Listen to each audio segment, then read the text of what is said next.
বিষ্ণু ইসলাম যখন নামাজে দাঁড়াতেন উটের পচা নারী ভুঁড়ি বিষ্ণুনবীর কাঁধে চাপিয়ে দেওয়া হতো। আপনার জীবনে এরকম ঘটছে কখনো? আপনি নামাজ পড়তেছেন, উটের পচা নারী ভুঁড়ি আপনার কাঁধে চাপিয়ে দেওয়া হয়েছে। কয়দিন হয়েছে এরকম? কয়দিন হয়েছে? হ্যাঁ, তারপরে তো আলহামদুলিল্লাহ বেরোয় না মুখ দিয়ে। কেমন আছেন হুজুর? কয়েন না, বেশি একটা সুবিধার না, তাই না? বেশি একটা একটু মিলাবেন। কতটুকু পরীক্ষা আমরা দিয়েছি। তায়েফে গেলেন বিশ্বনবী, তায়েফে গেছিলেন জমির বায়না দিতে, তাই না? জমি কিনবে তায়েফে।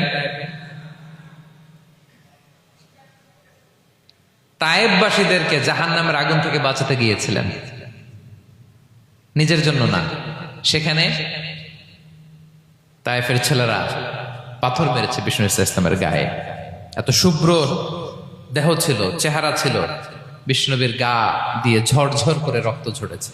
ফিজিক্যাল হ্যারাসমেন্টের শিকার হয়েছেন বিষ্ণু ইসলাম। যখন যেদিন বিষ্ণু ইসলামকে হত্যার ষড়যন্ত্র করা হলো, আল্লাহ তাআলার আদেশে তিনি মক্কা থেকে মদিনা হিজরত করলেন। মদিনাতে যে একটা রাত, সপ্তম হিজরির আগ পর্যন্ত শান্তিতে ঘুমাতে পারেন নাই। 3 দিকে 3 ইহুদি বসতি, বনু কাইনুকা, বনু নদীর, বনু কুরাইজা। আহা,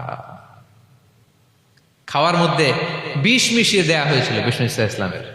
বাজুর, খাসির বাজুর রান পছন্দ করতেন। এক ইহুদি মহিলা বিষ্ণু ইসলামের ওই রানের মধ্যে বিষ মিশিয়ে দিয়েছিল। ওই বিষের যন্ত্রণায় মৃত্যুর আগ পর্যন্ত বিষ্ণুনবী কাতরাতেন। এবং উনি ইন্তেকালের সময় ওই বিষের ব্যথা যন্ত্রণাতে ইন্তেকাল করেছেন। বিষ্ণুনবীর ইন্তেকালটা শাহাদাতের ইন্তেকাল ছিল। বিষ্ণু ইসলাম বলেছেন, ওই যে খায়বার এলাকার ওই মহিলা যে আমার খাবারে বিষ মিশিয়েছিল, সেই বিষের যন্ত্রণা, বেদনা, কষ্ট আমি অনুভব করছি। খেয়ে না খেয়ে দিন প্রচারের কাজে নিজেকে দিয়েছ বিলিয়ে। তায়েফের কাফিরেরা চিনল না সে আলো, দুষ্ট ছেলেদের পিছু দিল লেলিয়ে। পাথরের আঘাতে ক্ষত বিক্ষত হয়ে সারা শরীর থেকে রক্ত ঝরে। হে রাসূল তোমাকে ভুলি আমি কেমন করে, হে রাসূল তোমাকে ভুলি আমি কেমন করে। হাজার ব্যথা বেদনার পরে ফিরে আসনি তুমি আপন ঘরে। দিনের আলো তুমি ছড়িয়ে দিতে চলে গেলে মদিনায় মক্কা ছেড়ে।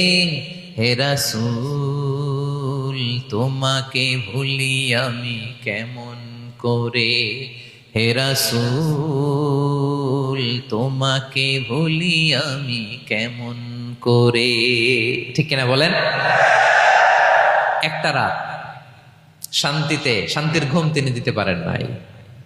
প্রিয় ভাইরা, তাহলে আমরা কি বুঝলাম? বিশ্বনবীর জীবনও পরীক্ষা ছিল কি ছিল না? আমাদের উপায় আছে? আমরা বাঁচতে পারবো এই বিপদ আপদ পরীক্ষা ঝঞ্ঝাল থেকে? বাঁচতে চাইলেও বাঁচতে পারবো? পারবো না।